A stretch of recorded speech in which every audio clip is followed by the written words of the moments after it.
As you know, in 2 days, on 8th of March, the International Women's Day is coming.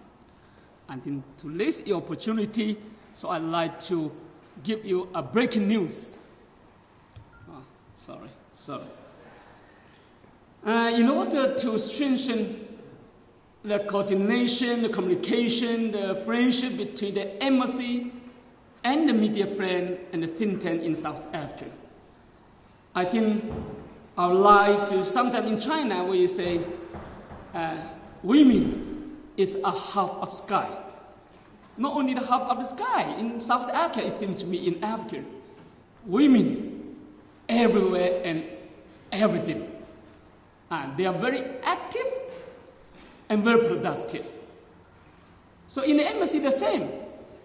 Almost half of my staff also are the female diplomat. So today I'm very happy as a symbolic to empower the female diplomat. I'm pleased to take this opportunity to formally present to you all the embassy's spokesperson, a beautiful lady, and the friend everybody knows well, the Councillor Dupin.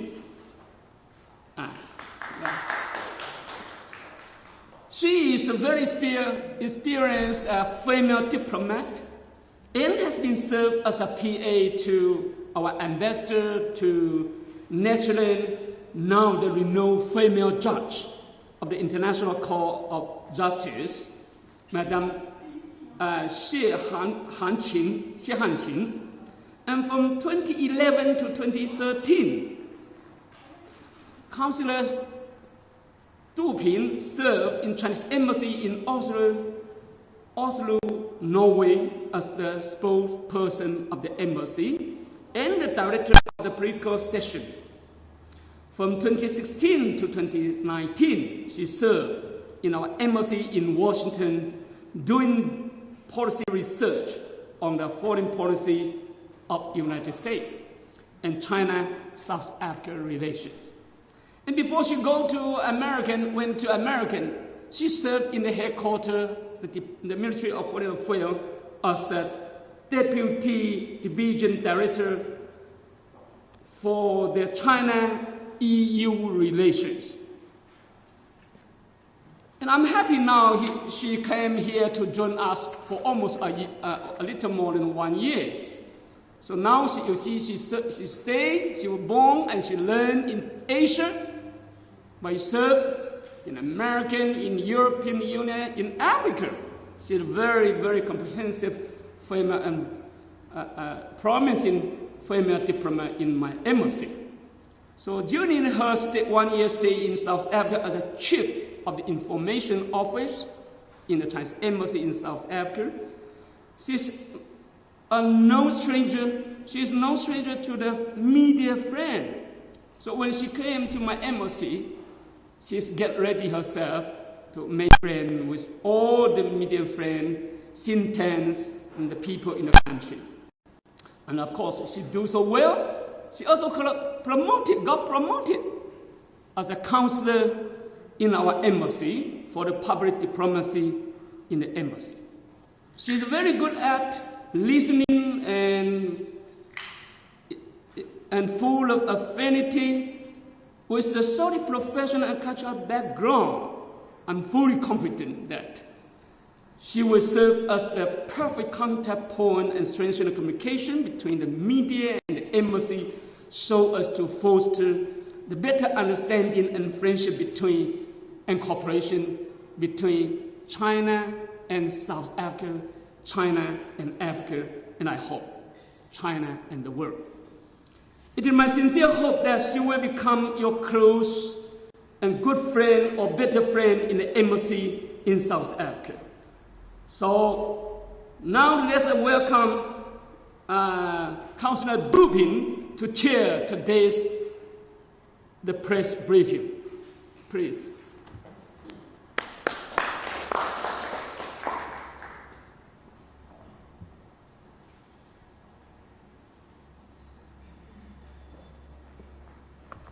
Thank you, Ambassador. And also my thanks goes to the strong support from my team. Today, I feel great honor to be appointed as the spokesperson of the Chinese Embassy. Actually, you may notice my resume. This is the first time I set my foot on this continent. I must say, I fell in love with this country immediately after I stepped out of the Otambo airport. And the longer I stay, the more passion I have for this country. And I promise you that I will inject my passion and also my sweat to this job so as to foster the better understanding between our two countries and two peoples. I believe we actually share the same goal, that is to bring the relations to a new height. Let's work together for this goal. Thank you. Now let's give the floor to the ambassador.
how to prevent it. I'm so happy we do something good for the people. And strengthen the support and confidence of China from all walls of South Africa, in South Africa and international community in China's fight against the epidemic, thus injecting strong and positive energy into China government and people's effective curb of the spread of the epidemic in mainland China over the past 1 more month. Hereby, on behalf of the Chinese government, I would like to take this opportunity to pay tribute and express our heartfelt thanks to you all for your kind understanding and extraordinary contribution. I thank you all. So today I'm holding the first press conference with the main purpose to brief you that China will surely win the battle against the epidemic soon. And the Chinese people has been resuming their work and production.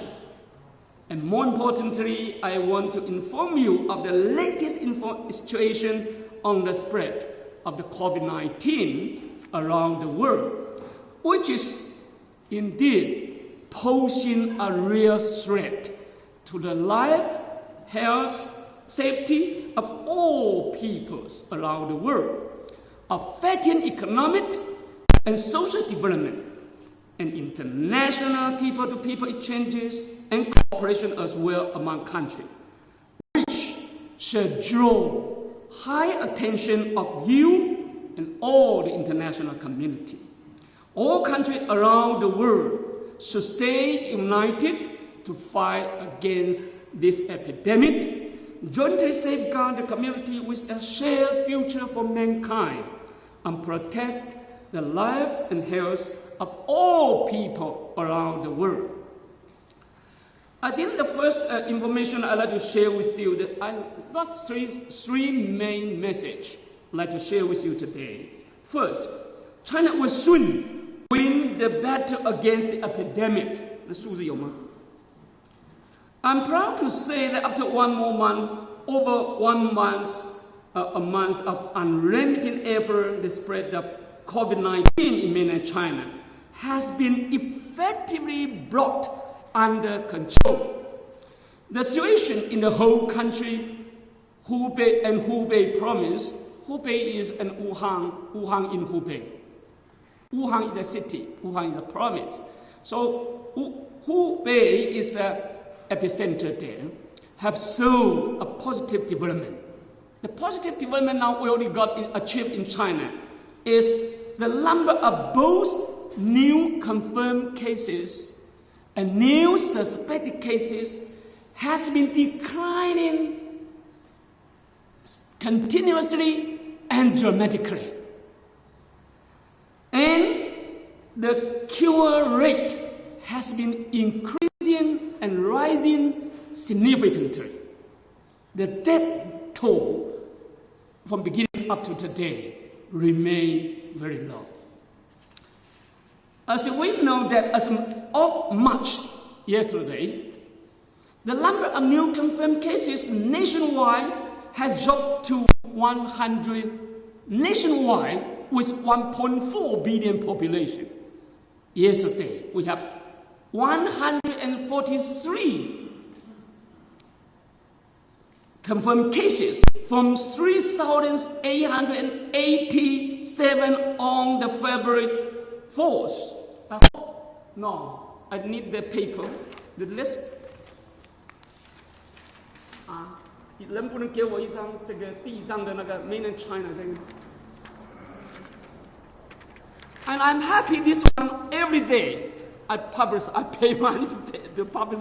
When you see this in the article in the main newspaper, you know what happened in China.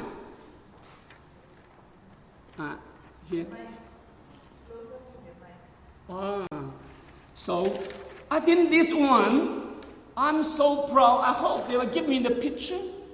This one every day. When I wake up every day, the first message I like to learn is this.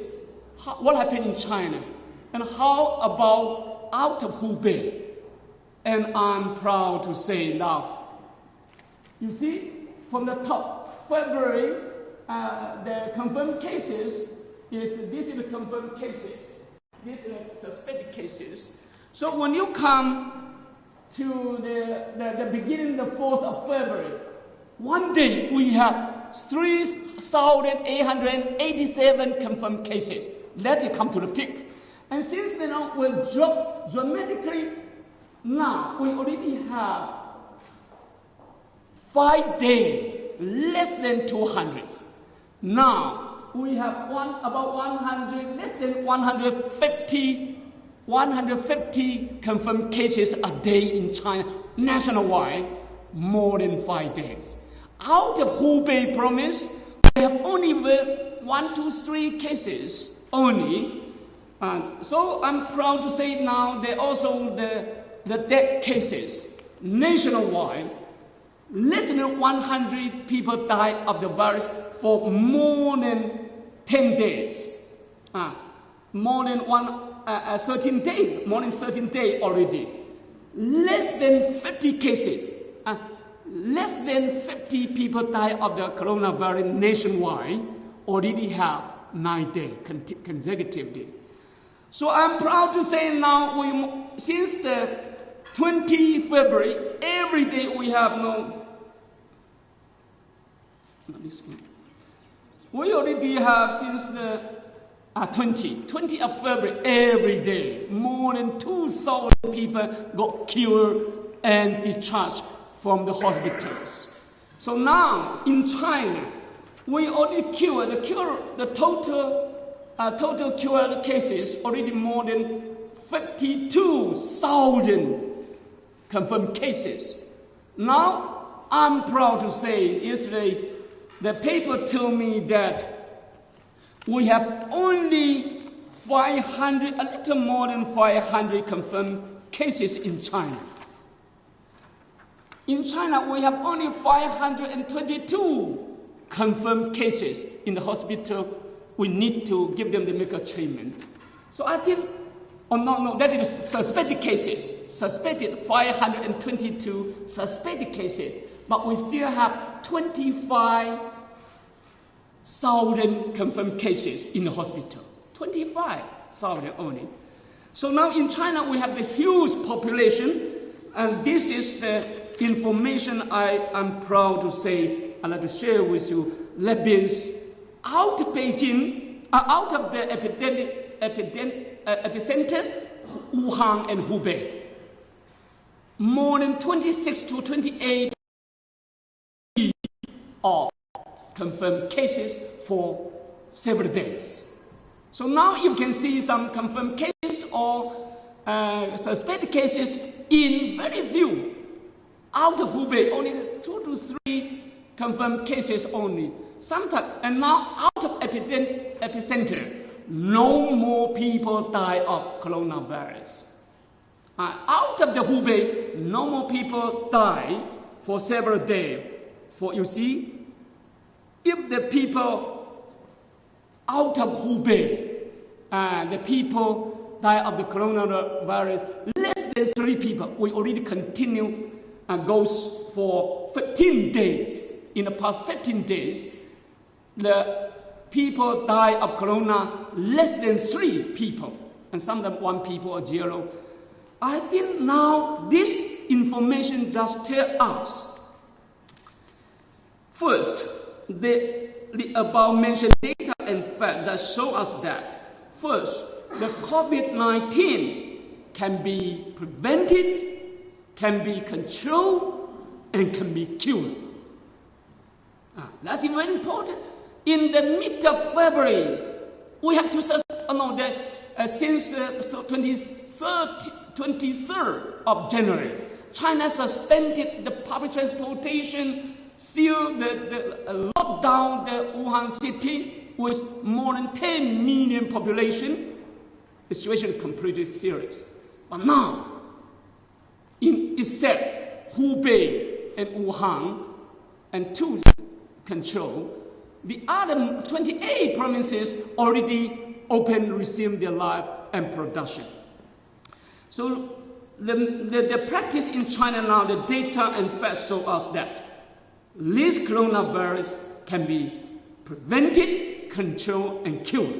Second, China's epidemic prevention and treatment measures and approach are scientific and the medical treatment program effective. And medical treatment program effective. The third, the world has every reason to believe that China has the confidence, capacity, and resources to win this battle against the epidemic at an early day. And that is the message I'd like to share first. Second, because it's a self-practice and remarkable achievement we have made in China. So the second message I'd like to share with you is China prevention and control measures have provided the Chinese approach and the Chinese prescription for the global response to epidemic.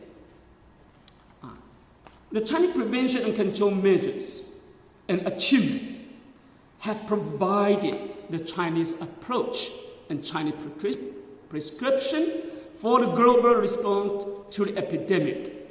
Long ago, the WHO's expert team, after the field visit to China, and especially in China, said China is the most experienced and successful country in fighting the COVID-19. China's method is the only one that has been proved successfully by fact. China's method is the only one that has been proved so far successfully by fact. And all countries shall learn from China's aggressive response mechanism. That is the conclusion from the expert team of WHO.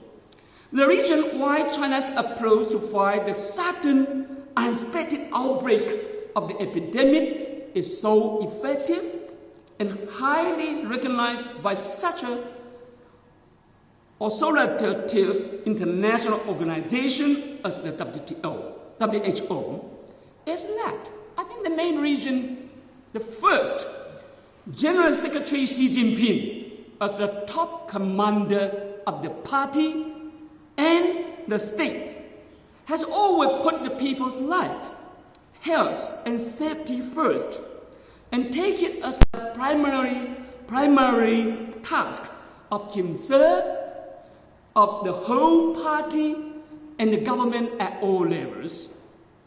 He personally commanded and deployed the National Epidemic Prevention and Control Battle. From the beginning up to today, his eyes never shift the focus on the epidemic control and prevention.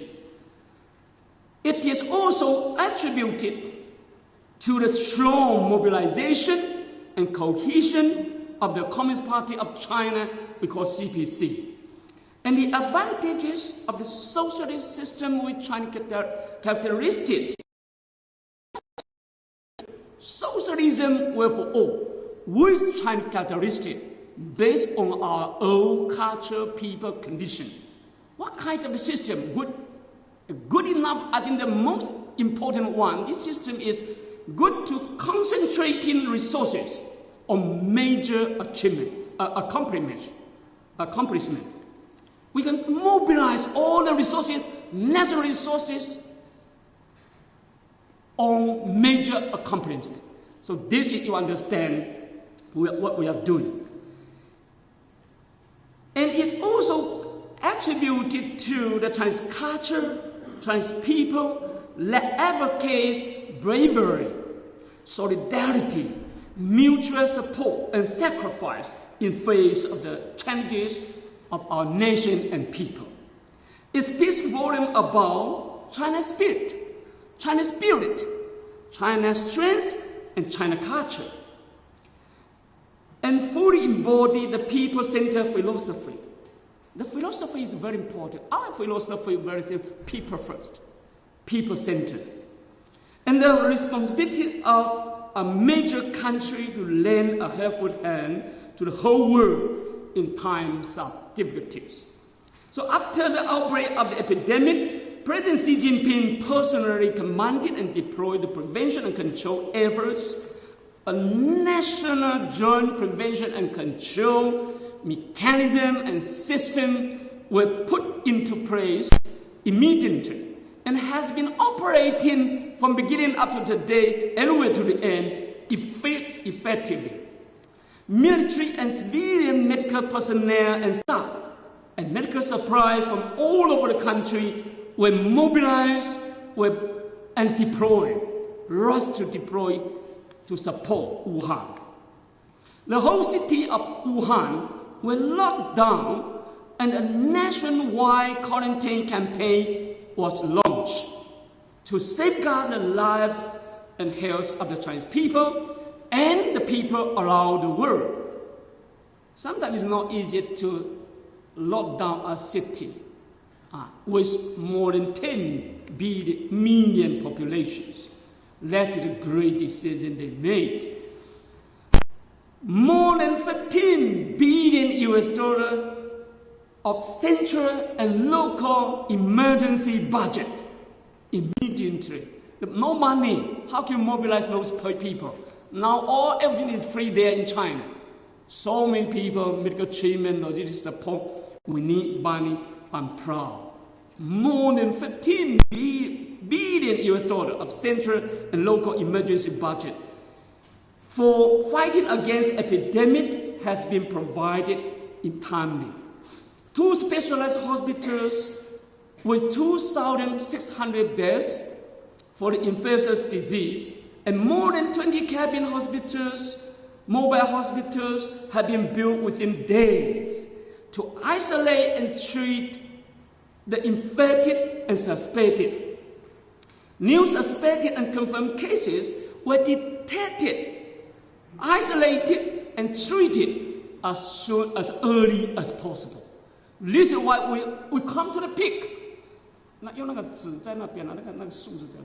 We come 最好是有报纸的那个有合在一块吗？ You see, we come to the peak, but immediately come out how the nationwide quarantine campaign is very important, and make sure whoever get suspected must get that detected and isolated and treated as soon as possible. Free diagnosis and treatment were provided. It's not easy. Why the American, they have a lot of flu, people suffer from the flu, but they not find something there. Because if you in America go to test, detect the coronavirus, somebody told me, I was informed that one test will cost more than 3,000 US dollars. So the poor people cannot go to test. They stay at home. But China will give them free diagnosis and treatment will provide it. This is why all the people, they will not keep at home because the government give them free. So no one will keep the suspected and confirmed cases at home or in the community because free medical treatment. All suspected and confirmed cases were admitted in hospital to isolate timely from the family and their community, and to raise the treatment and cure rate and lower the rate of the deaths, the infection and deaths.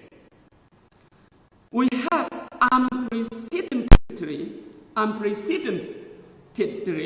quarantined a mega city of Wuhan with more than 10 million population and call on 1.4 billion population, more than that, to stay at home for their self-quarantine during the most difficult time, but also during our most important holiday each of the year, we call Chunjie, the Spring Festival.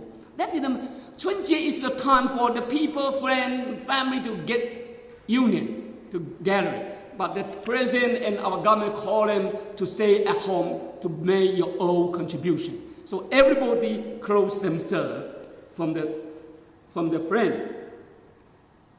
So and strictly control the movement of the people in the whole country.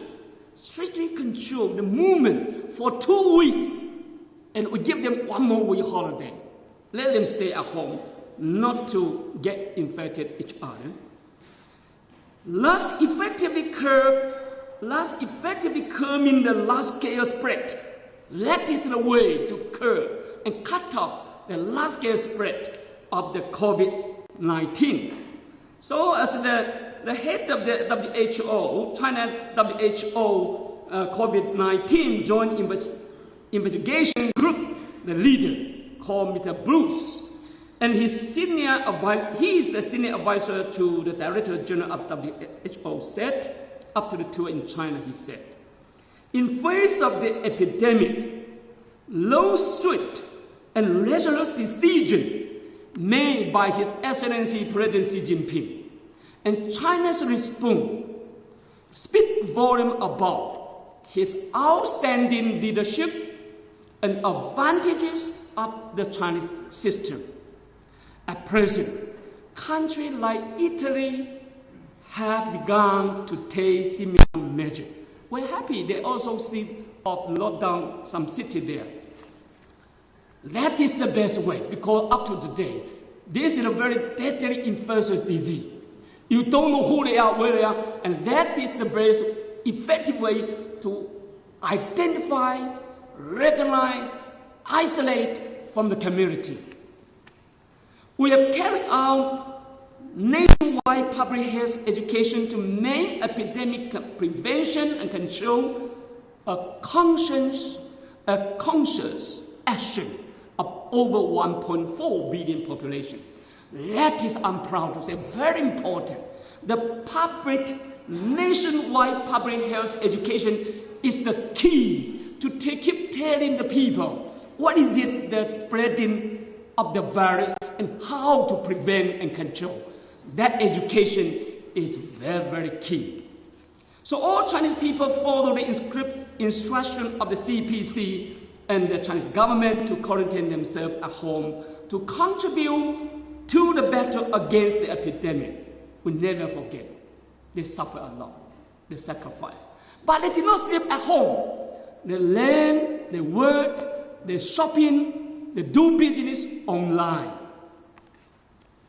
So even they are not sleeping there, they do business and make great contribution and sacrifices to quickly and effectively contain the spread of the COVID both in China and out of China.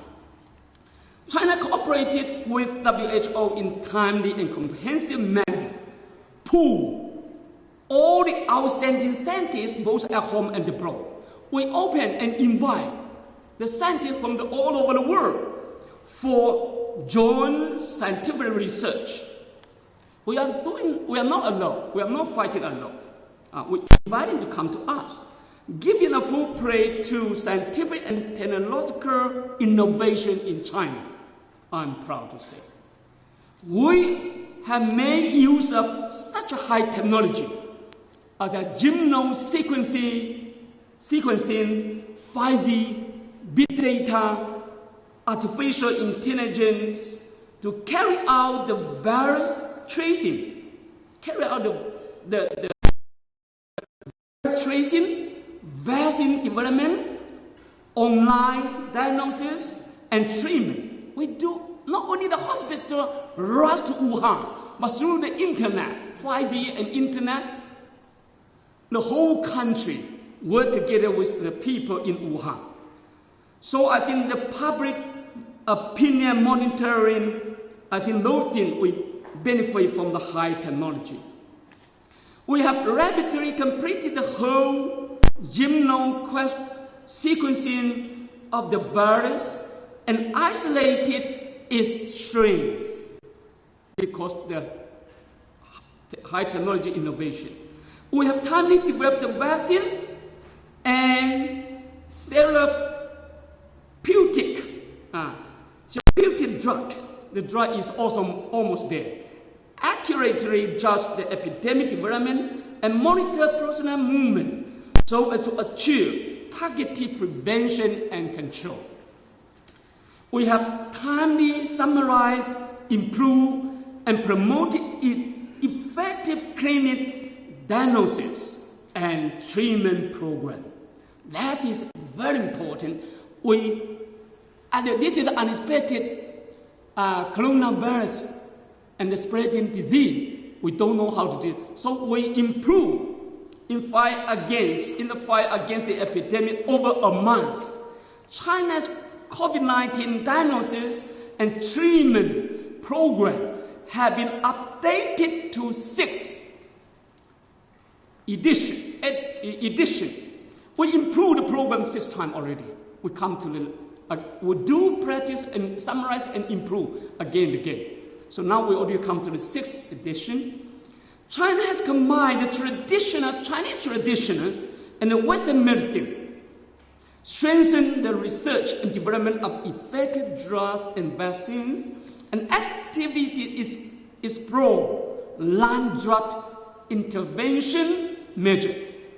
We also actively explore land-drug intervention measures, which has achieved remarkable therapeutic result. So after more than 1 month of arduous fight, China has explored effective prevention and control program and medical treatment prescription for COVID-19. We are committed. We have the program. We have the prescription. More importantly, we are ready. We are committed ourselves to sharing the successful experience and what we have, the achievement we have, with the international community to jointly tackle this infectious disease crisis and improve the global public health governance system and capacity building and carry out exchanges and cooperation without reservation. We are ready to share with the international community without reservation. Third message I'd like to share with you is that COVID-19 is rapidly spreading worldwide. It's rapidly spreading worldwide, severely threatening the life and health of people around the world. So when WHO released its first global outbreak statistic on January 21st, at that time, on January 21st, he announced, released the statistic. Only 3 countries out of China with 4 confirmed cases. 1 in Japan, 1 in South Korea, 2 in Thailand. On 21st January. But unfortunately, 1 month later, on February 19th, number of infected countries outside China remained 25. 1 month from 3 to 25 is almost there, is okay. But 1 week later, as of 1 month later, they remain with 1,000. There are 25 countries with 1,000 confirmed cases worldwide. But 500, among which 542 confirmed cases from the Diamond Princess cruise ship. Or most of them come from the evacuation. But unfortunately, since then on, just 1 week later, just you can imagine from 26 February up to today, up to tomorrow, up to yesterday, just 1 week. The confirmed cases, they will come from 37 countries outside China with 2018 confirmed cases. On February 26th, we have about less than 3,000 in 37 countries only. But that is the day, the new suspected cases, confirmed cases, one day, more than 459 new confirmed cases on that day. That is the first time the confirmed cases out of China, more than that in China, unfortunately to say. And now, unfortunately, to say that 8 days later, from 26th of February to yesterday, the epidemic has spread to 84 countries and territory outside China. One day, a new country and territory on that day, not including South Africa. 84 countries yesterday, not including South Africa, because left figure is from the WHO, so they are a little late. So South Africa, there's one confirmed cases happened here, but they're not calculated there. So now, unfortunately, you see just 8 days, the new confirmed cases almost grows more than 3 times. And now, one day, the new confirmed cases worldwide have 98 confirmed cases a day now in the worldwide. That's the top 10 country or top 4 country. Unfortunately, the top 4 country, just South Korea, they have more now. Yesterday, this is the day before, on much of the. That is the statistic is March 4 as of 4 of March. You see, South Africa already have 5,766. One day they have 438 new confirmed cases. Italy, they have 3,000 more, and one day they have 587 new confirmed cases. Iran, also more than 100 confirmed cases a day, and Japan, they have 32. Just South Korea, Italy, Iran, and Japan, 4 countries a day, they have more than 1,600 new confirmed cases. So my worry now, the total number of the worldwide is more than 14.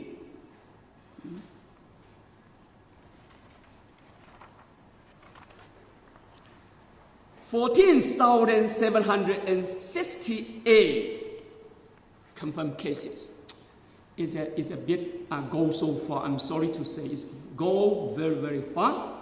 So the data and the facts show us that the ability, the speed, and the scope of transmitting and spreading of the COVID-19 is beyond our imagination. Now it's by week, by day, every day a lot. So the international community and government and people of all countries must pay high attention to and take joint action to tackle it. I'd like to share with you that we have to recognize and share the consensus that viruses knows no border.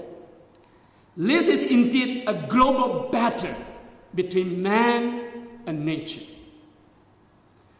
In the era of globalization, all country interests are intertwined.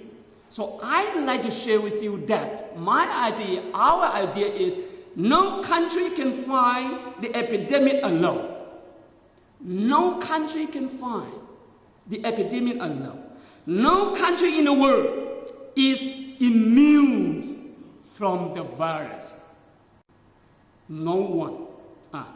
And now it's growing by week, spreading by week, by day. It's dangerous. The only right choice is to uphold the idea of a community, of a shared future for mankind. You like or not like. You agree or disagree. This is a community of a shared future for mankind. You have no choice. We have to work together in solidarity and jointly tackle our common challenges facing the mankind. This is the 3 messages I'd like to take this opportunity to share with you. Now I'd like to take some questions from you if you have. As some news media have already registered the questions, so we'll the priority. So first, CCTV. Mr. Ambassador, CCTV, as you said, China has achieved positive outcomes in the epidemic phase of control. Well done that side. However, outside China, recently the numbers of confirmed cases in several countries like Italy, Iran, and Japan are increasing rapidly. And the spread of the epidemic in the world now is starting to raise global concerns. People have families out there in the rest of the world. Do you have a comment on the spread in countries outside of China? And how will China help strengthen cooperation with the international community to deal with this virus? Because China now has the historic blueprint of how to navigate this disease. Thank you. It's a good question. Just now, as I also share some message for you, that it is shocked and surprising to see that the COVID-19 has been spreading so rapidly around the world beyond our imagination. As much as on March 5, the 5th outside China, there has been 14,768 confirmed cases in 84 countries, not including South Africa and territory including the top 10. Just now, as I said, the top 10, South Korea, Iran, Japan, and the French, Germany, Spain, United States, Singapore, and UK. These are the top 10 countries nowadays in the world. So far, the confirmed cases have been found in all the continents except Antarctica. Now, I also about to share with you that all the continent, they already have a lot of cases. Already you see now in Asia, 26 countries already got infected in region. And in Africa, 6 countries. And European Union, 39 countries. European Union, 39 countries already got infected. The North American and Latin American together is about 8 countries already. The ocean region is 2. Australia, New Zealand, also they cannot be immune. And some territory, some small area also they have. Of course, there's one diamond princess. They are out of their territory. We don't know who believe. The ship belong to American, but operated by UK, but close to Japan, but now they go back home. So that is one of the things, the situation. As I just now I said that the virus knows no border. And this is the global battle between nature and man. In this new era of globalization, all country interests are intertwined. So now country can find the epidemic alone. No country is immune from the virus. The only right choice is to uphold the idea of community with a shared future for mankind, work in solidarity to jointly tackle common challenges facing mankind. We always believe that only when the world is good will China get better. This is our belief. When the world is good, China will get better. So how can we do? We are in one community. We have no choice but to work together. So China, we are ready to share with other countries our successful prevention control program and medical treatment prescription to jointly contain and cut off the global spread of the COVID-19. We are committed. We are ready. We are also ready to work together to be a builder, a contributor, a promoter for a healthier and better world instead of bystander, onlooker, and will never be a destroyer. That is China. First, China will strengthen close exchanges and cooperation with WHO, and relevant countries, especially those countries with severe epidemic situation, in scientific research on the virus tracing, vaccine, testing, and drugs, and share research data, information, and experience. and jointly explore strategy to cope with the epidemic. I think we are ready to work with the WHO and the international community.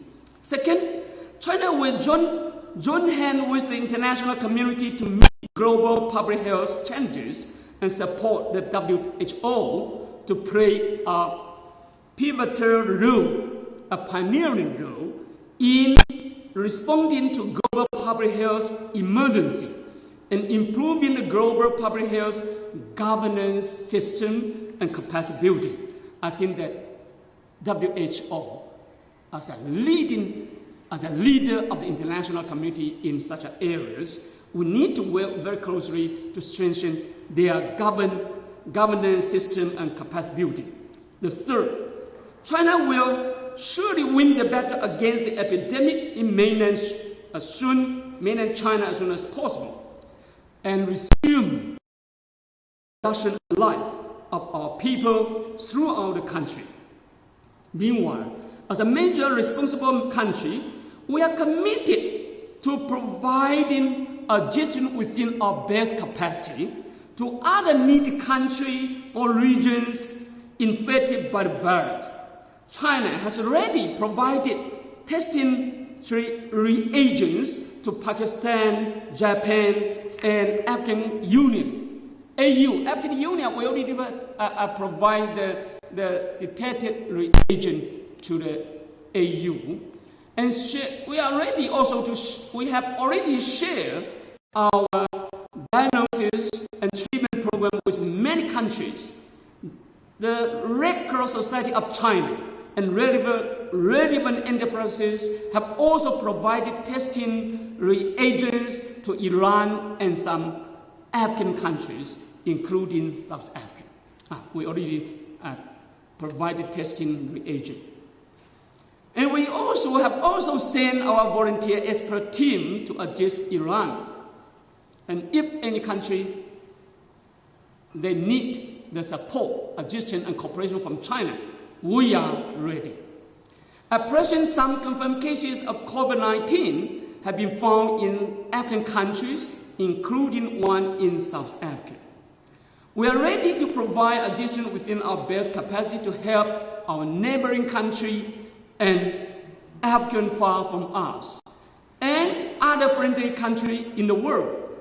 Together, we can and will surely win the battle against the epidemic globally as soon as possible, and contribute China's approach, prescription, strength, and resources to safeguarding the life and health of the Chinese people and all the people around the world. So here we like to say we are ready to fight, not only to win the victory to the end in China, but also we are ready to work together with the world, especially the country severely hit or affected country. Whoever needs our support, we are ready. I thank you. Second, China and Africa vaccine. Thank you, Mr. Ambassador. China vaccine. Some experts and reports said that the novel virus may come from pangolin events. And some people from the United States or some other Western countries even claim that this virus is made in China. However, up to now, there is no authoritative evidence on the source of the virus. This is not conducive to the epidemic prevention and control. Do you have any comments on this? Thank you. You're right.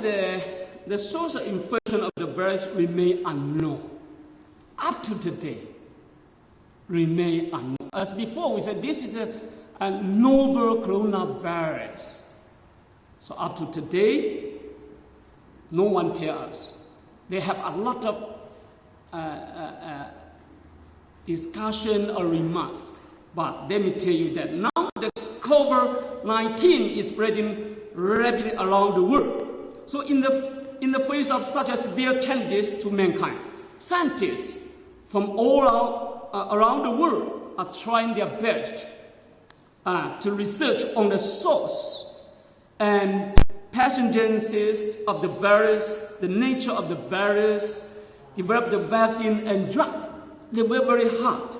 But however, scientists around the world, including those in the United States and other developed countries in the world, have not made a clear-cut conclusion that is universally acknowledged and recognized universally. Up to today, no. By the international, on the source and pathogenesis of the virus and its mutation risk. Up to today, no one can tell us. They have a lot of argument or remark, but they are working so hard there. There have been the large-scale outbreak, and there have been the large-scale outbreak COVID-19 in Wuhan and China, unfortunately, since the end of last year. We have noticed that some people in the West, with the Hindu agenda, accuse China of being the origin of novel coronavirus, or they even accuse China, they smear China by saying the coronavirus made in China. And some even allege that it was caused by the leakage of the Chinese biological laboratory. We also noticed that the Chinese have another saying. Some people in China also have the saying, have spread the Western media report, saying that the coronavirus caused by the leakage of the U.S. biological laboratory, where others claim that this is a biological war launched by the United States against China. Unfortunately to say, in this recently, there are some similar reports in the South African newspapers and online media. The same story they have transmitted there.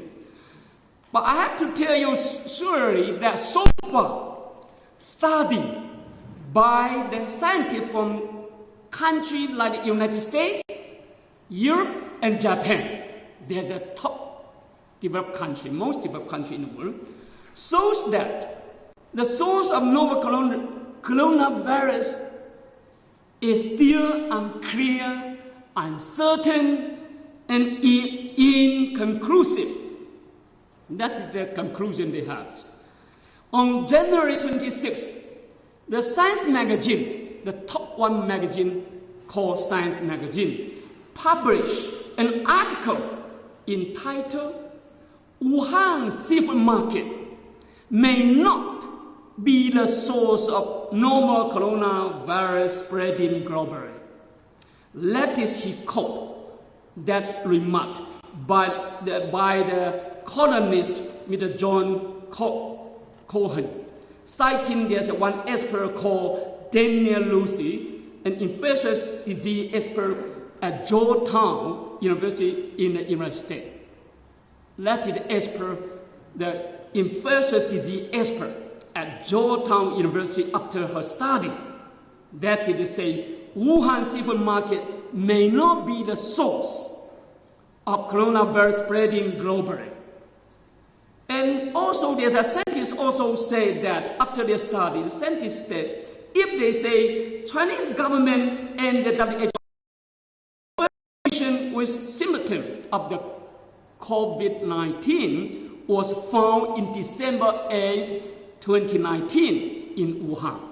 If that is true, then the first human infection of the COVID-19 should have happened before November 2019, which means that the virus was originated from elsewhere, then spread to Wuhan seafood market. That is the study in American and the conclusion from the study.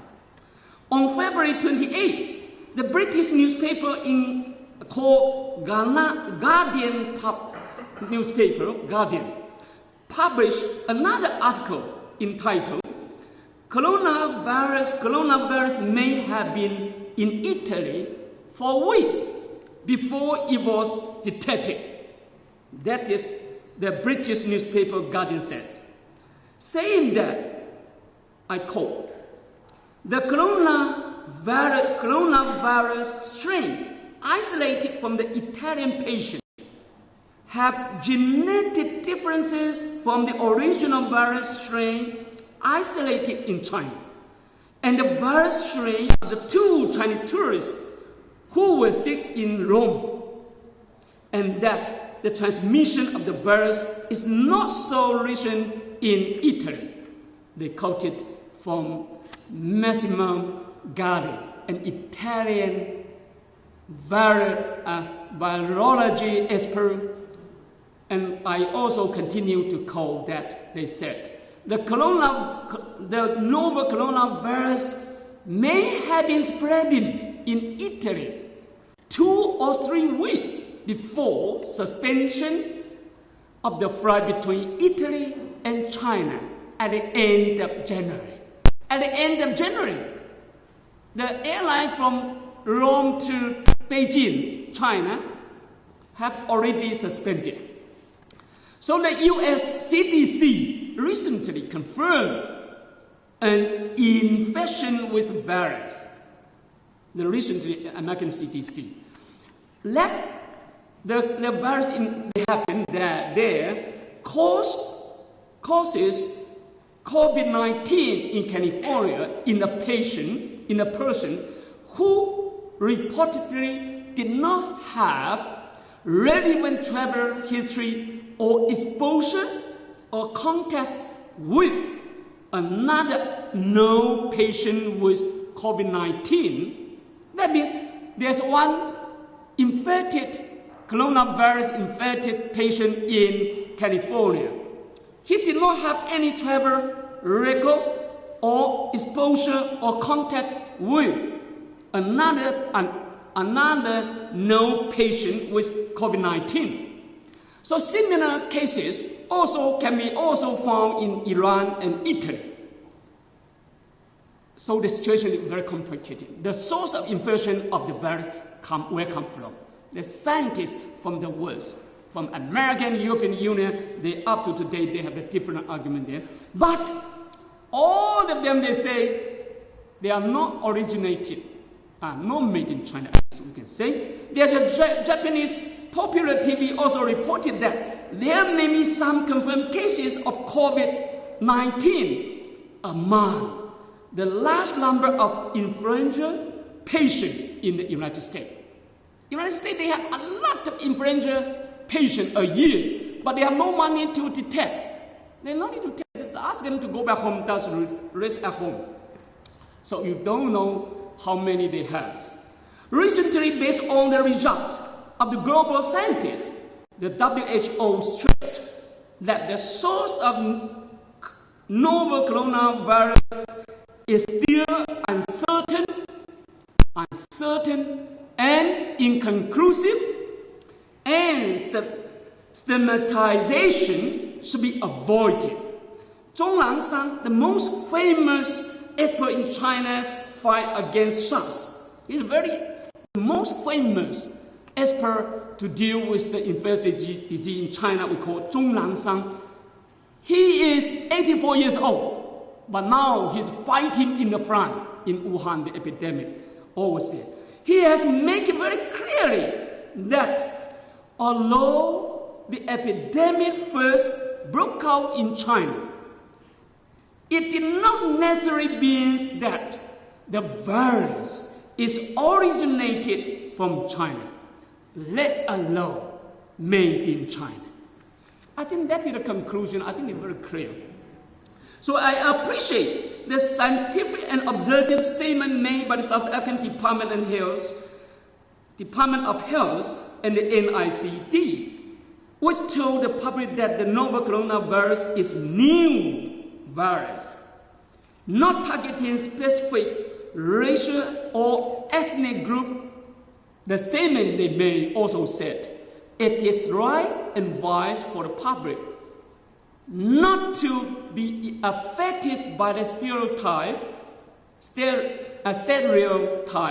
or discriminate against any specific group of people. It is so clear that the international community, led by the WHO, has not found out the source, pathogenesis, the nature, and the mutation rate of the novel coronavirus. Up to today, they do not have their clear-up conclusion. So China and Chinese people are also victims of the coronavirus. We have to say, we are also the victim. We suffer a lot. We paid a very heavy price to deal with this coronavirus, claiming that the virus is made in China or discriminating against the Chinese people are obviously groundless and unacceptable, as not fair to the Chinese people. What we need to do is to wait patiently for the finding of the world scientists from all people, instead of buying the rumors of those irresponsible people. I thank you.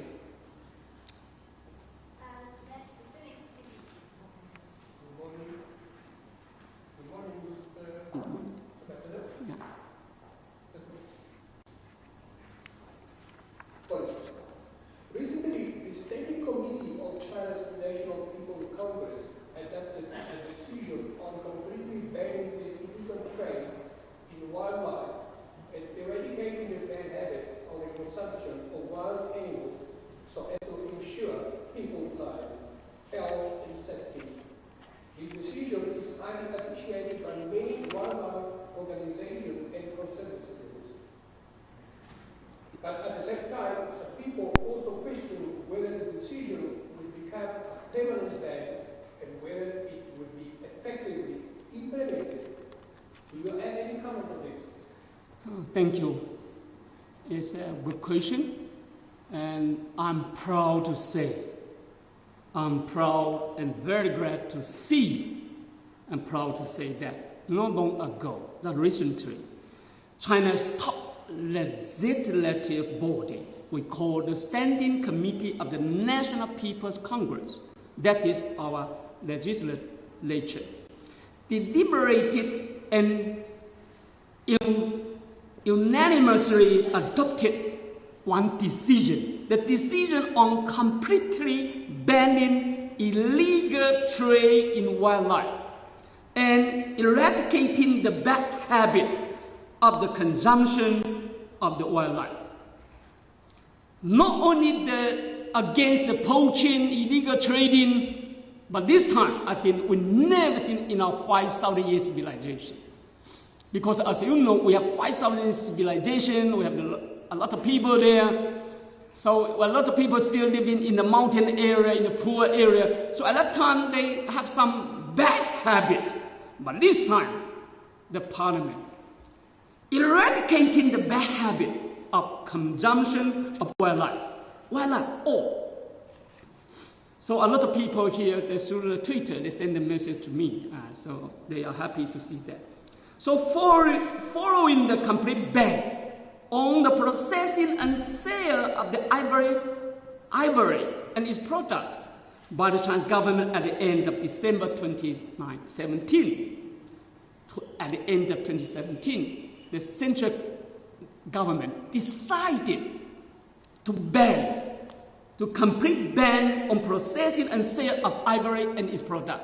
Ivory product in China, we have 1,000 years of that kind of part of our culture is cultivated and is an artist, how can the products. But in order to protect the wildlife, we not give them any space. So we ban completely. I'm proud of President Xi Jinping. And this time he take a step forward. The China's top legislature has enacted the most stringent, thorough, and resolute law to protect the wildlife, prohibit and severe crackdown on all kinds of poaching, illegal trading and consumption of wildlife. I think to eradicate the bad habit, sometimes it's not easy. But now we adopt not only the decision, but as a law. President Xi Jinping always stressed that man and nature need each other.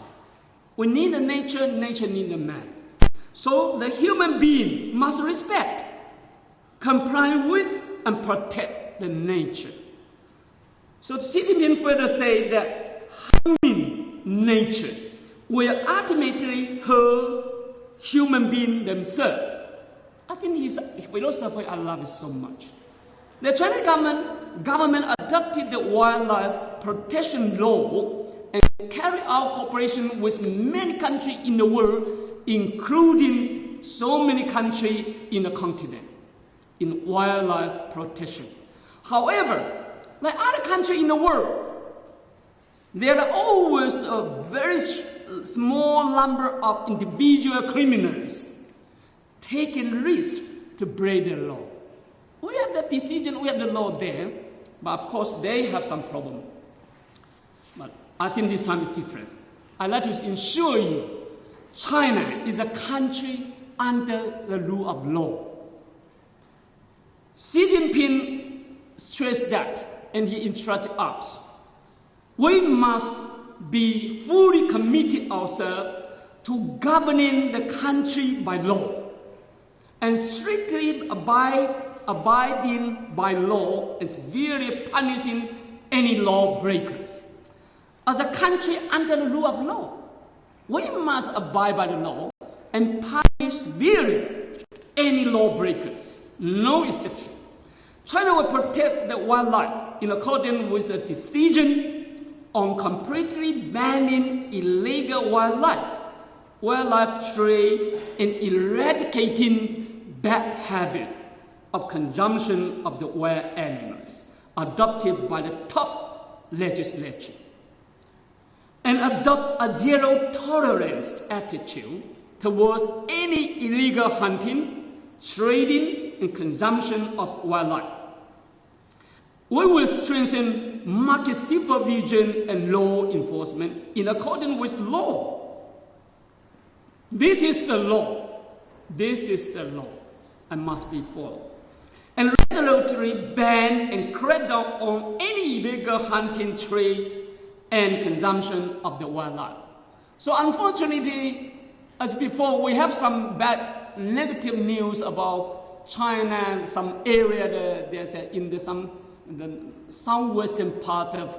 There's one small area there. I even never been there and did not know their name. 什么林呢？吃狗肉的。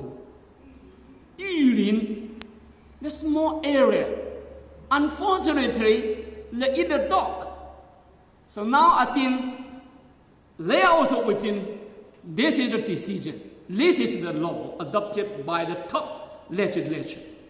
They are not allowed to do.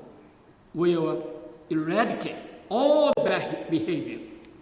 So we sincerely hope that all organizations and people devoted to wildlife protection in the world can recognize the firm commitment and significant progress made by the Chinese government in wildlife protection, and give us some encouragement and support.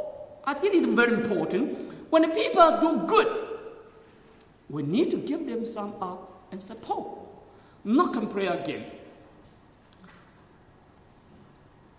So instead of criticizing the issue of wildlife protection by maliciously attacking China and Chinese people, it's so unfortunate. Very few people there, but they're talking about over 1.4 billion population. I never eat those things. My son will never eat those things. My family, the younger generation like my son, the good educated people like us, will never eat those things. Very few people in China, unfortunately. But I'm so sorry, you see, through my Twitter, I tell them the law, so it's good, but still, those guys, I know them very well. They have so sorry, the heart is not open to each other. We already have the decision, but they attack us very seriously. I don't like that. Because why?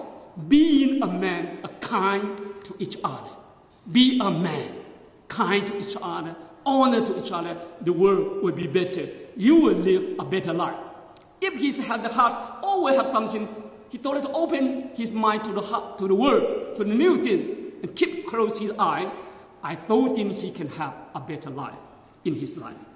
So because if you criticize such a kind of things, every country have the law. Every country have the law enforcement. But why we have the crime? The same story. American have the law. South Africa we have the law. But why we have so many crime? Quite natural. Don't worry. But the most important now we have the law, strengthen the law, and then law enforcement. I'm proud. China, we honor all we promise. Whatever my president and the government and the legislature adopted, no exception to do something different. So it is not good, not just to criticize such an issue. It's not justice or not fair to over 1.4 billion Chinese people, and also not helpful to the protection of the wildlife. Protecting wildlife is the common cause of all mankind, not only you and me, but all people. Protecting wildlife is a common cause of all mankind. China is willing to strengthen law enforcement cooperation with other countries, resolutely crack down on all forms of wildlife crimes, and jointly safeguard and promote the harmonious coexistence between man and nature, so as to build a more harmonious, healthy, and more beautiful world. I thank you. CCTV? Thank you, Ambassador. Thank you. Recently, China's Ministry of Justice did a draft regulation on the administration of permanent residents of foreigners to solicit public opinions, which has allowed heated discussions amongst Chinese netizens. Some people think that the threshold are too low, because they are attracting low quality population into China. So South African media published articles saying that China's social media are full of discriminatory remarks against black people, and that China is one of the countries with the most serious racial discrimination in the world. So, Ambassador, do you have any comment on this? It's so unfortunate to hear and to hear such a story and to see such a remark happen in the social media. I'm very proud of myself. In my life career of diplomat, as a diplomat, I serve in the continent. I serve the relationship and friendship between China and Africa. I always will be proud to have the friend in the continent. Of course, most of the people in the continent are black. They are our brother and sister. They are our brother and sister. We work together, we enjoy together, we embrace together. We also kill each other. So I think, but it's so unfortunate to see such a certain Chinese social media have such a ignorant and irresponsible remarks. I can, if the Chinese is thinking of that, I sometimes got some message also from the social media like that. Few, but some of them, they know nothing about the continent. When the black people go to China, they look very strange. Why are you so black? They imagine, they say, because your country, the sun is too strong. They did not know the human being, the creation of God. White people, black people, and yellow people. So this is the problem. So this is how important we need to change the people to people. So unfortunately to see such a kind of ignorant and responsible remarks in China, and also unfortunately to see the South African media publish such an article. Although we cannot give them space. We cannot give them space. But that is no good. Although the author, we understand. He is studied and lived in China for long. He studied in China. But unfortunately to say, he still lacks an objective understanding of China and the world. Every country has something ignorant remarks, irresponsible remarks. But it's not the policy, not the culture, not the government people believe.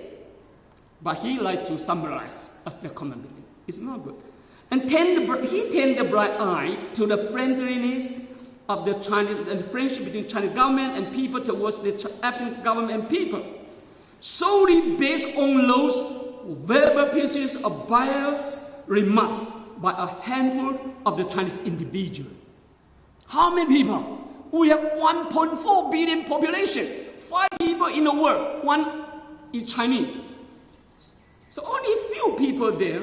He presumed China as a racist country. This is subjective and one-sided. I don't like to see that happen. In the discussion of the regulation on the administration of the permanent residence of foreigners, you see, this is another law. We open to the whole world, but we need to keep them well. We give you the green card or resident ID card so that we make sure you are living in China legally. I think it's very good because the regulation on the administration of permanent residence of foreigners, this is the first in China we enact the law. The vast majority of the Chinese people are rational and objective, I'm sure that. The world is colorful, but every country has some and very small number of racist remarks and also those extremely people. The same. China is no exception. We have huge population there. I think it's quite natural. Not everybody say good about China, even if they are the Chinese. They have a different position and knowledge, perception. There have been nearly 900 million internet users in China. We have about 900 million internet users in China. It is normal for some of them have the different voices and argument, even some extremely one-sided statement, which shows that China is a country with freedom of speech. They are free to talk. They have about 900 million internet users. We have more than 1.4 billion cell phone users. How can you control it? They are free to talk to each other. And the WeChat in China, it's hard to control. They are free to say. However, those incorrect remarks, irresponsible remarks, cannot represent and kidnap the mainstream public and official opinions in China. China is always opposed to racial discrimination in all forms. China is a country that cherishes etiquette. We cherish etiquette more than 2,000 years ago. Confucius, a famous China educator and philosopher, said that it is a great pleasure to have friends coming from far. That is Shandong University, that author studied in Shandong University, where the author is studying, is located in Confucius' hometown, Shandong province. So the Chinese people have always been hospitable, kind, and friendly nation. We always treat foreign friends as honored guests, including African brother and sister. You see, even my president, my foreign minister, our diplomat here, when we see you, the black people, we always call brother and sisters. Chinese government have always regarded Africa as a good friend, good partner, good brother. China is sincerely committed to supporting African countries in achieving self-sustainable development. China-African friendship has stood the test of time, and our win-win cooperation has yielded fruitful results. African countries and people know best how our relation between China and Africa and China-South Africa cooperation. It is unfortunate to see that China has become, we just get rich. So there are still so many people who never travel out of the country, so they know very little about there are black, white, and yellow people in the world. The people, when the black people go to China, they give you the strange eyes. Don't be strange, because why? They know nothing about the world. They know very little about the world, unfortunately. So affected by the legacy of the Western colonialism, some of them, they give us sometimes in the Chinese perception, when you say you're from Africa, in the perception is black people, disease, conflict, poverty. And that is, we got the perception from the West. They always give us the conflict, poverty, and black. So I think, unfortunately, they are affected by the legacy of the Western colonialism. Some Chinese people do not understand and have the misunderstanding about the black people, resulting in some one-sided and wrong remark. I think it's also quite natural. They know nothing about the world. This highlights the importance of strengthening people-to-people exchanges. This is why I came here and try to mobilize more and more delegation from the country to China and invite Chinese to come here, because we know each other. For me, you are my brother and sister. You see, whoever comes to this continent, we know who you are. Any attempt to capitalize on the issue to show the discord between China and African countries is doomed to fail. We believe that such groundless and wrong remark will be firmly opposed by the government and people in both China and Africa. I thank you. Would you please name your organization? Thank you. Ambassador, I'm Jean-Jacques Cornish from Eyewitness News. The South African government plans to repatriate about 150 South Africans in from Wuhan.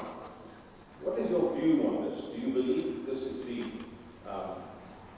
safe thing to do? There's also resistance from South Africans to have these people come back. Do you think that we should accept our compatriots? Most importantly, do you believe that it is safe to repatriate in South Africa? Thank you, my dear. I think the ancestry and concern of some South African citizens, especially those citizens in China, their family here, the ancestry, the concern about their relatives, their children in China, far from their home, and they stay there for the quarantine, follow the quarantine program for 1 more month. And of course, there's some complaint and concern is quite understandable. And also the decision made by the president and your government at the request of those families also quite understandable. Because we are friends, you are free to keep your children at my home. We tell you, they are safe. I'm proud to say there are more than 3,000 South African citizens, including most of them are the students, 3,000 students in China. 100 to, a little less than about 200 students in Hubei and Wuhan. But up to today, I have to say, I'm proud. Your citizens, especially the children as a student in China, including those in Wuhan and Hubei epicenter, they are safe. Up to today, no confirmed cases from South African citizens, including the student in China. I'm proud to say that there's no confirmed cases coming from China to South Africa, although we opened the airline to China. Because why? We take it very serious, very strict, and solid measure to make sure whoever comes to this country must be safe. They are not free to get the airline and fly. No, they have to tell how about your record in the past 2 weeks? Do you have any symptom? They have to sign because we have the law on infectious disease.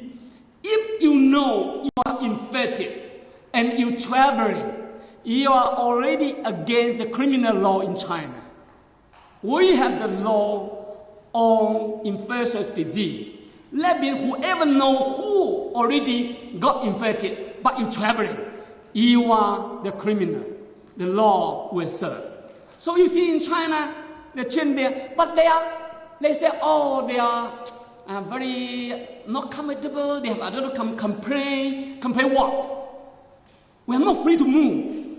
But unfortunately, the students there, they do not understand why we not allow you to move. Because we like to protect you, not to get infected from the virus. They like to be free to move. You are free to move, but you are free to get infected. So with this, hi guys, stay at home. One couple, 2 days you have one people, the showman, to buy the thing you need. And all the students, we give them the food, no problem. And now the student or some citizens, some of them, not everybody, let me tell you some good story. A lot of students fighting together with us. But some students said they are not freedom to move and they complain about the food. The logistic support is not enough. I challenge them to think we are at the wartime, a national wartime against the epidemic. Now, the city is suspended, but your food and daily necessity is supplied. By whom? You are free to stay at home to complain. But some of the Chinese people, have to fight for you, to survive you. With the mask, with the medical supply, with the daily food, we make sure everybody have the food and medical supply. And in case something happened there, the hospital now is empty. We have less patients now. The confirmed cases decline dramatically because the cure rate grows more than 2,000 a day. So now the total, the confirmed cases now is not too many, don't worry. The hospital, we already closed. 1 to 2 came in hospital already. That means the hospital in Wuhan, more than demand. And we have the best medical doctor to serve the infected people. So I think, of course, I'm proud. They are safe, and we did not allow any infected virus coming to this country. I'm proud to say, and we have some Chinese come back. We have some Chinese come back, including my staff. Whoever wants to come back from my embassy have to get my permission, writing. And whoever come to this country, make sure they are not come from Wuhan. Wuhan, I have one staff. I give them 1 more bank holiday at home. But now he's do as a volunteer in the community. He have to do the job there. But he is not allowed to come back in Hubei, suspended, because we suspended them. But whoever come here, get my permission, from the airport, go straight to home. We have one special car to bring them to home, and we give them food for 2 weeks. They test the body temperature every morning, have to report to me, ensure me you have no symptoms all the day. So then, whoever want to get out of their home to my embassy, have to get my permission. Now, including you, now come to my embassy. You have to tell me, did you travel out of the country? No, the virus is not only from China, from the world itself, and Antarctica. So now is not the time for the international traveling. It's not a good time for international traveling. But because why? Because the risk of the infection in the aircraft, in the public transportation. So now your student in China, of course they have now more people, about 180 people come back. They are welcome back home.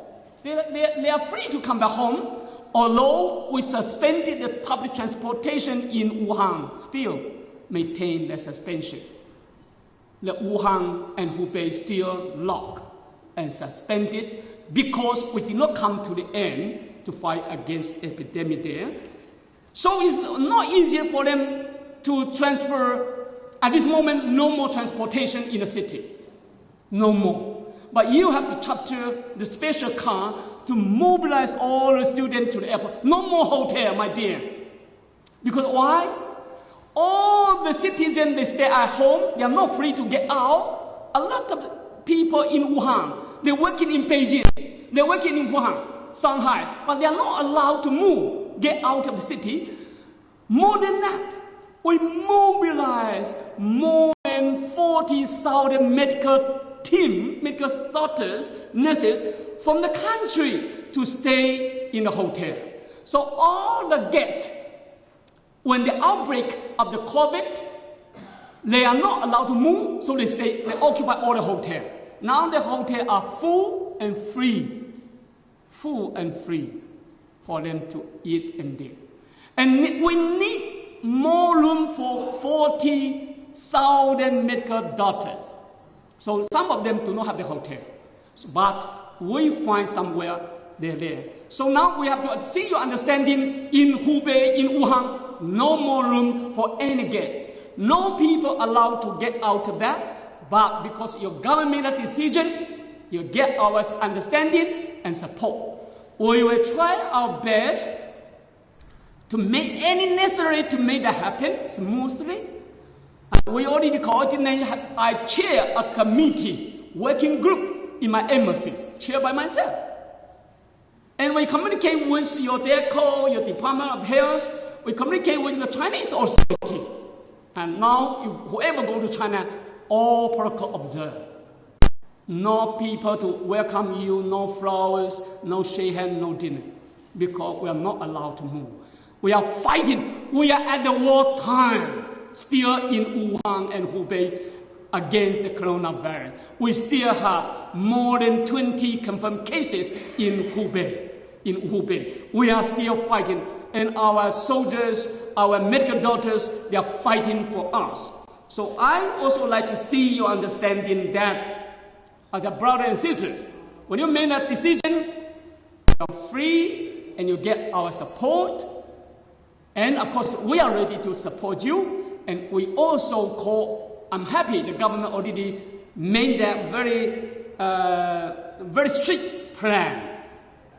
I think the minister of the health department, he is very professional.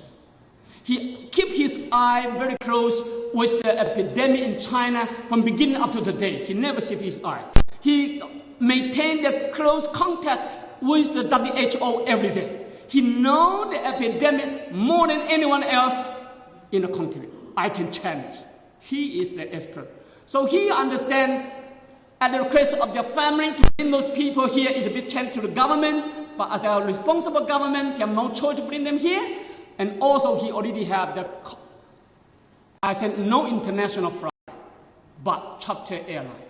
They already have the charter airline. I hope they when they get ready, we are ready. So now the mobilization is in this time.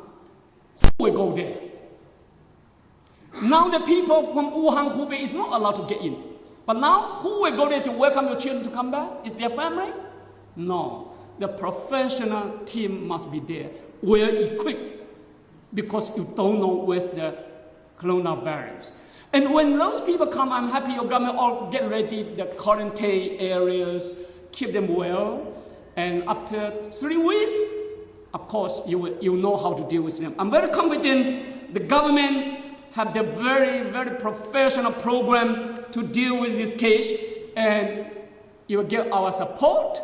And work together to make sure we hope and pray not any single virus evacuated together with the people. I don't like to see anyone else. We are ready to check.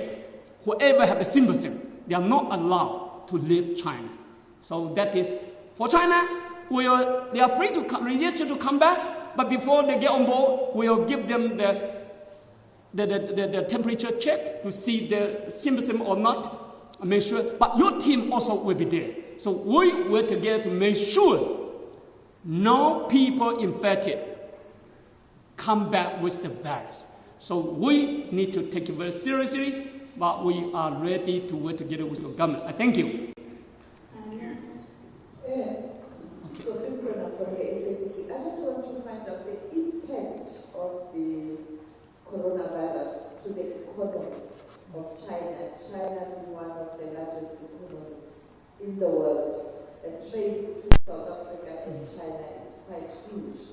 The volume, particularly on export and import the commodities. How is this virus affecting even trade? And can we expect a challenge in terms of the economic growth global based on this? Because America has a similar problem now, and it is also one of the largest economies.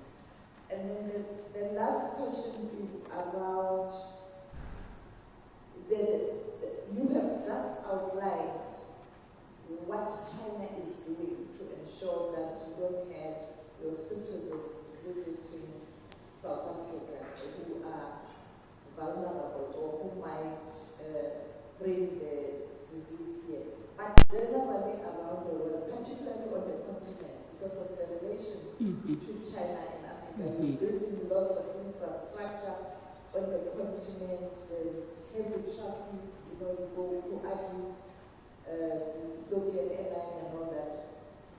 All the embassies on the continent, are they doing the same? Is the directive from China, from President Xi Jinping, that Marshall Plan type of thing, or the military decision in terms of how we have to deal with this?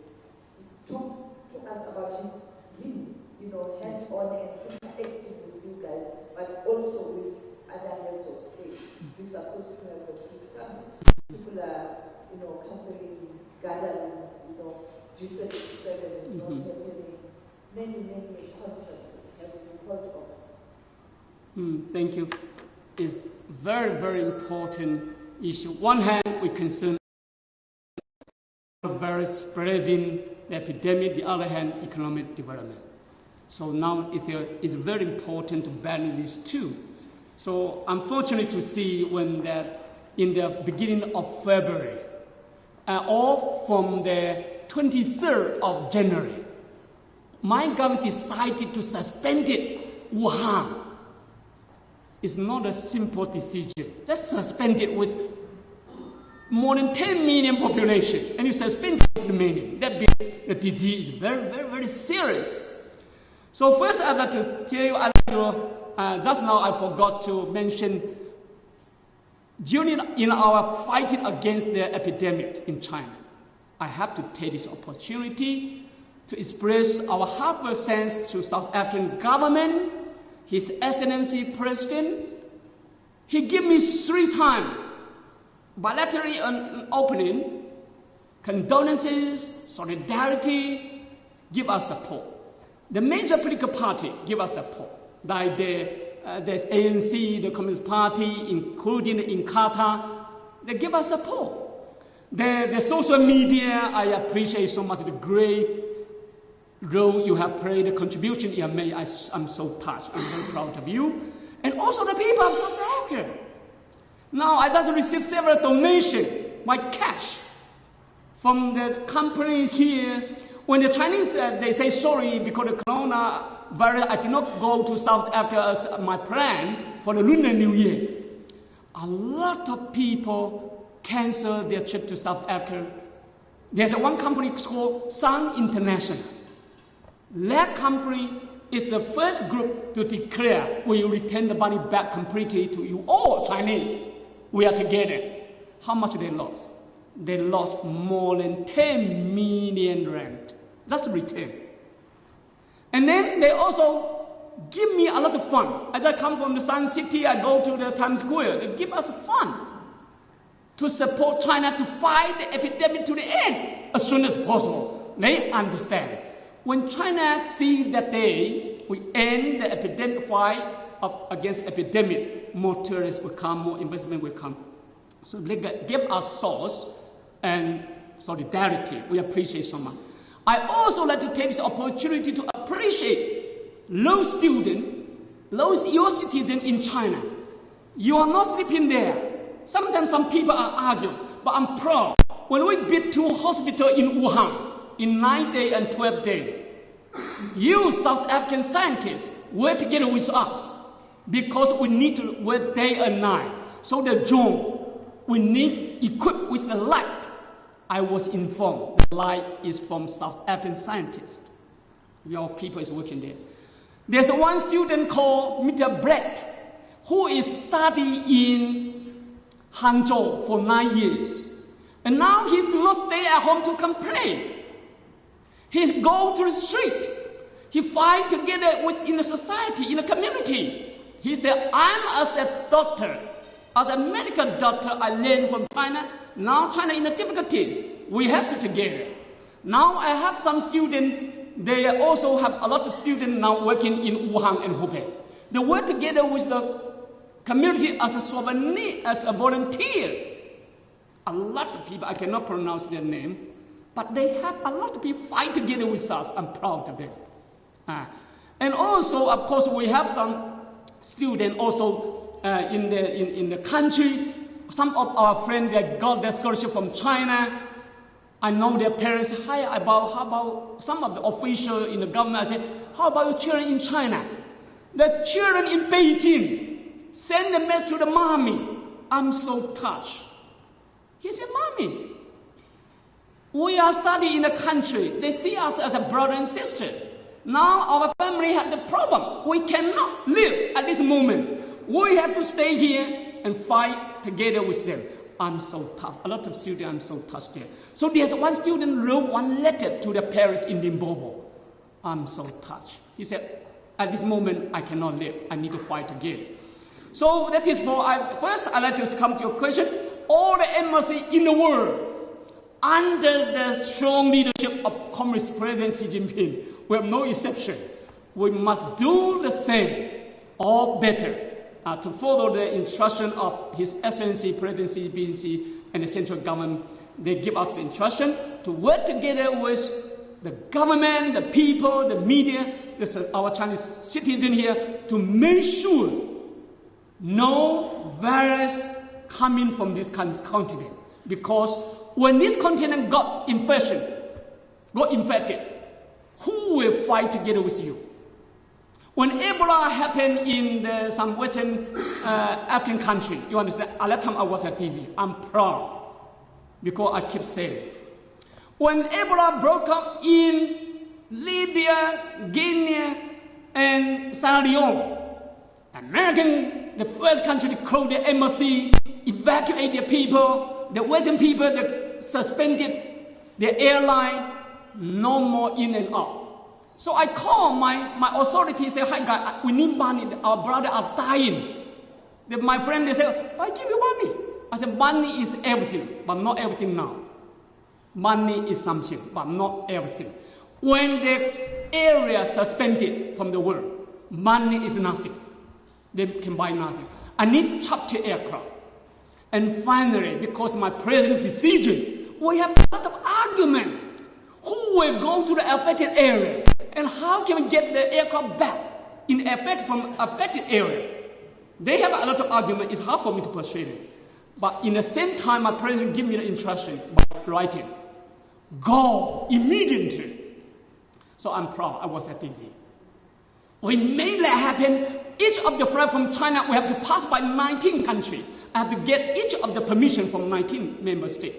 And we got there, we chartered 23 aircraft from China to that affected area. I'm proud. So that means when this continent get infected, who will fight together with you? So this is, we need, at the very beginning, we understand, we must take this most stringent southern measure to control, to stop the virus from coming to this continent. We are proud, up to today, you are the less country and less confirmed cases in the continent. Because we understand, when this continent gets infected, China, we have to fight in two continents. And that is a big change to us. Now we are continuing to fight. So for economic, now the people understand where is China. As before, they're talking against everything against China. Now, China is one of the major engines to drive the world economy. Since 2008, the contribution of Chinese economy to the world economic growth comes to about 30% every year. The world economic growth rate, 30% come from China. So if China, the engine stop or slow down, if China get caught, everybody in the world will sneeze, including Americans. So this is what my president said, we are in a community of a shared future for mankind. Sometimes some countries do not understand. Now I hope after this corona epidemic, they will understand. We are in one community. We have no choice but to work together. So now this coronavirus now is global. My concern is not only in China, the engine.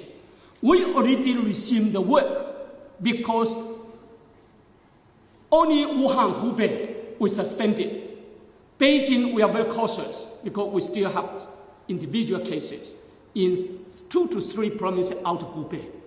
Now, in the past 5 days, except Hubei, only 2 to 3 provinces in China of 31 provinces have individual cases, confirmed cases.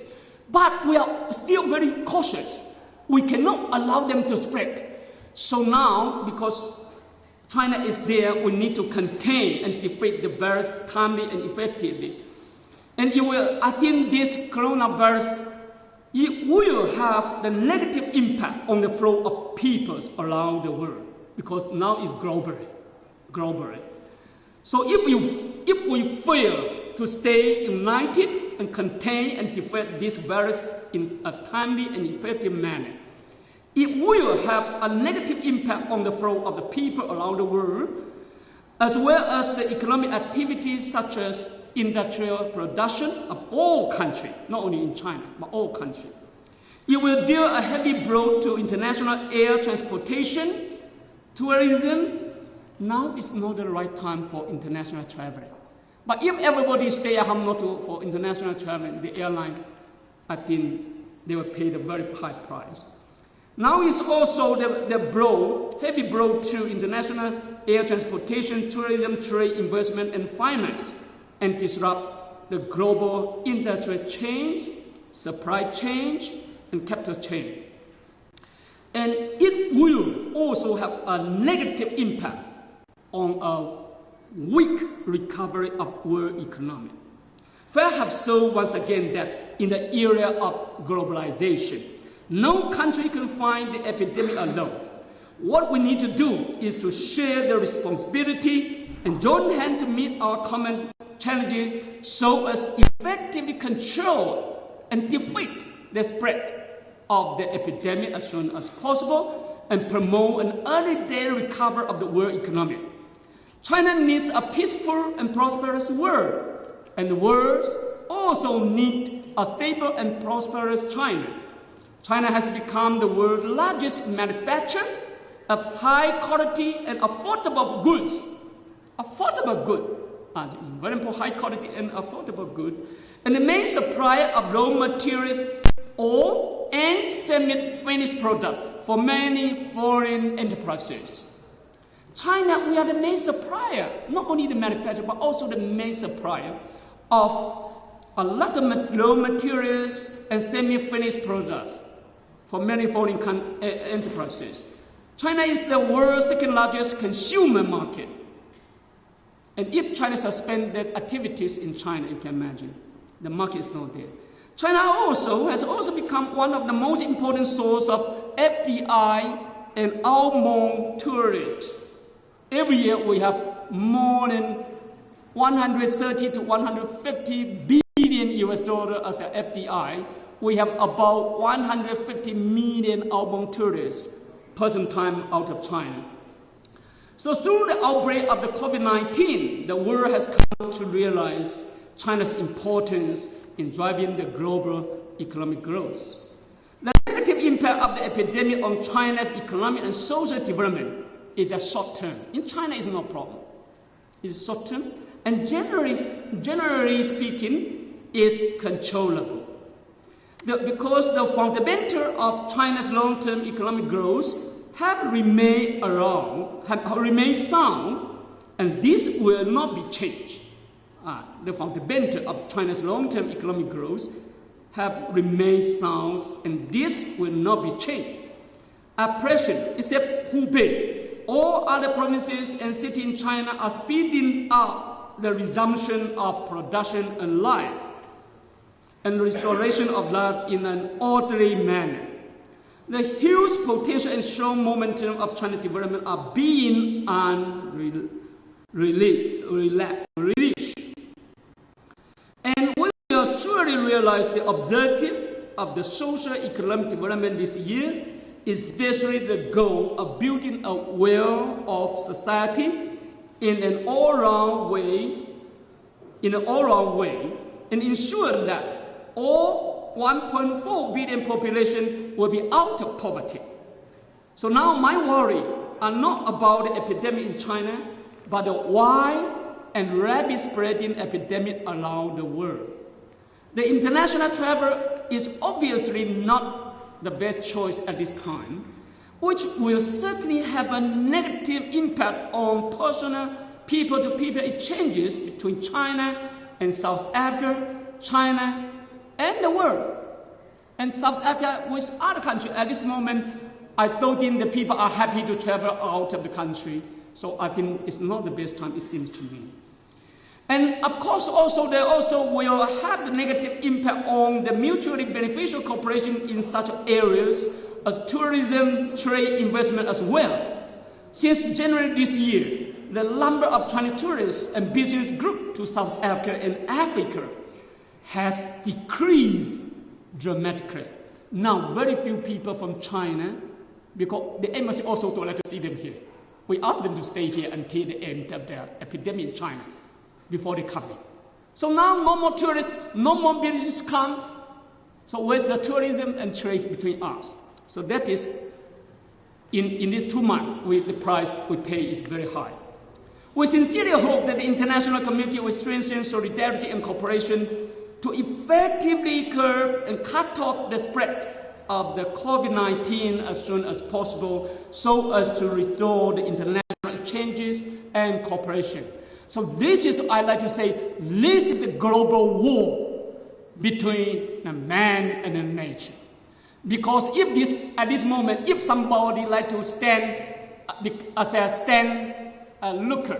stand aside as a bystander or onlooker, you are not serious man. Because now is the time to work together. This is a global war between the man and the nature. And friend in need is a friend indeed. The Chinese government and people will never forget the various support provided by the South African government and people, especially the media and enterprises, during the tough time of China's fight against the epidemic. So now is our time. We are ready. We have the program, we have the system, we have the capacity, we have the resources. In terms, some countries in the continent, they need the help. We are ready. So as long as South Africa is ready, the mutual beneficial cooperation in investment, trade, and tourism between China and South Africa will surely embrace the greater opportunity for common development after epidemic. That is some of the idea I'd like to share. Thank you. Okay, I have two. Angelo Coppola from China Global Television Network. Ambassador, you were talking during your presentation about lockdowns and the importance that they have played in the role in containing the virus in China. You're suggesting in Italy they should be considering it, and I think it's a good idea. At what point do your health authorities advise about the importance and value of a lockdown if there's a concentrated outbreak of the virus? I think the city lockdown became almost out of control. So you are, at that time, because this is an unexpected virus, this is the unexpected and unknown virus. No medicine, no vaccine, and you can imagine so many people get infected. At that time, they're spreading.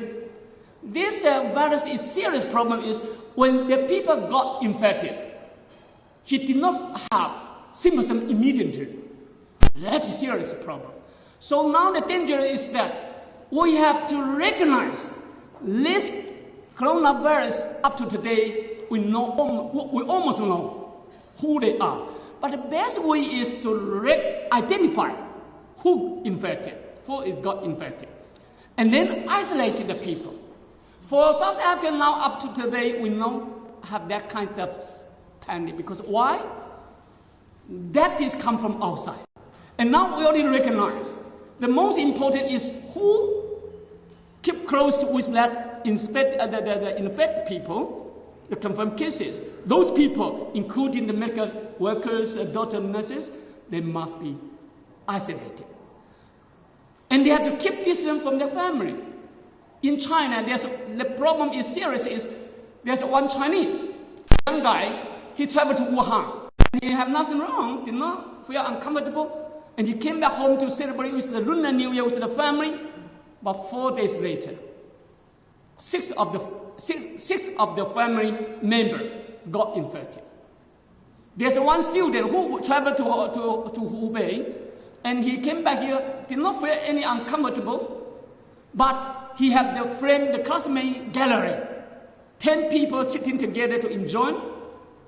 4 days later, 6 of them got infected. This is why we call on the public suspended all the public activities nationwide. Ask the people to stay at home, not to go to the public area. I think this is a deadly spreading infectious disease. It could be prevented, could be treated, could be cured. But we have to recognize, identify, and isolate it and treat it immediately. This coronavirus is curable. So for South Africa, I think now is no need to take that action, like China, the city. But I think it's good for those people connected with them, including who on board together with him. In China, we have the system. When we saw some people in one train or in one aircraft, you have the sympathy. We must train them back. Who come together with you in that aircraft, in that train, in that bus? All those people must be requested, quarantine themselves, or we need to separate them from the community and the family. I think this is the best and effective way for any government in the world to deal with the spreading infectious disease. Thank you. Hi, Ambassador. It's Kai here from the NCA. Given obviously your strong bilateral ties between China and South Africa, are you at a position to offer any assistance? Because, Ambassador, you're saying that you're willing to share your experience without any reservations. So in light of the case that has been confirmed in South Africa, are you at a position to offer any assistance at all? And maybe just once again, going back to the question of repatriation, Ambassador, do we know exactly when our South Africans coming back home? Have you been able to establish the exact date? Thank you. Thank you so much. China and South Africa are the comprehensive strategic partnership. This partnership is not only on the paper or by lips.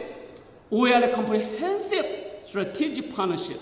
That means not only one area or other area, comprehensively. So I think I'm very happy when we are in a difficult time from the beginning up to today. We enjoy the brotherhood, solidarity, and strong support from your president, from your government, from your political party, from the media, from the people. We are very proud as an ambassador of China to South Africa. I always kept saying and talk very highly about our relationship. This is the relationship. We have the relationship not only in good time, but when we are bad time, we facing the common challenges, we have no choice but to fight together. You already give us the good example. You give us the strength, solidarity, and support. Of course, we always stand together. We are ready. And we already maintain a very close contact with your government, your DECO, your Ministry of Health, and other departments in the country. We maintain such a very close contact between ourselves and always keep briefing each other the latest information. Information is very important. And up to today, South Africa, I'm proud to say the South Africa, the health system led by this minister, Honorable Mkhize, he is a very professional people. I like him because why? He keeps his eyes closed to China and the world, and he tried his best to get ready. So it seems to me now we have one case. No need to have any fear or panic. Don't worry. Because why? We already know who he is, where they are. And the most important is, of course, they must be requested to have the good quarantine program. And for China, the detection, that we call it the reagent, we already donate to you, and more will come. We already get the message, more reagent will come, and we already donate some to the AU Commission. More than 1,000 box already donated. They will share with the member state of the AU. So for African continent, from beginning up to today, will remain the same. We are ready to fight in both China and Africa. This is why we need to stop the virus from coming to China or anywhere to this continent. But unfortunately, you guys know how can we stop the virus from coming from China? But now, the virus comes from the world.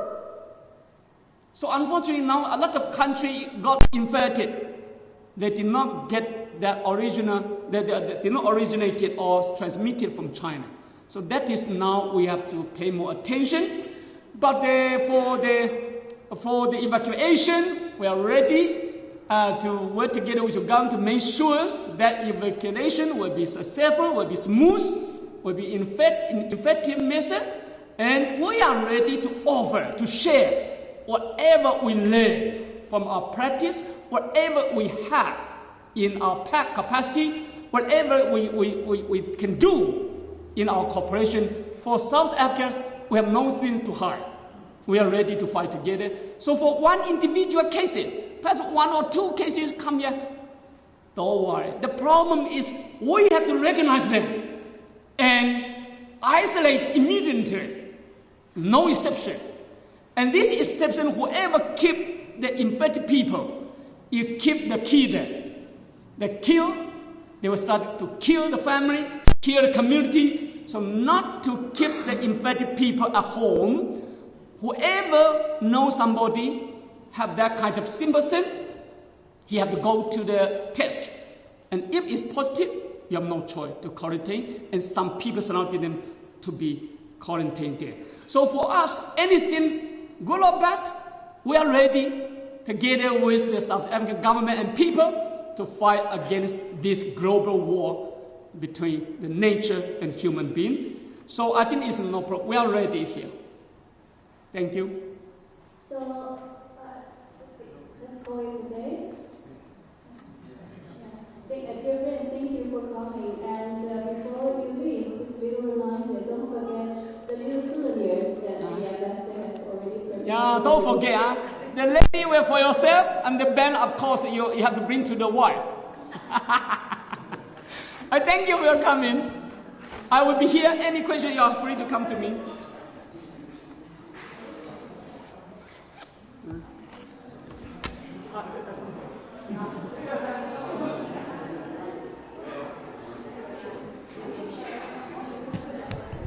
Thank you for coming. It's over? Just a few comments. Okay. I don't want to take advantage. Whoever is first, and then I'll. Okay. No, that's fine. You first. Yeah, you can have it. Something.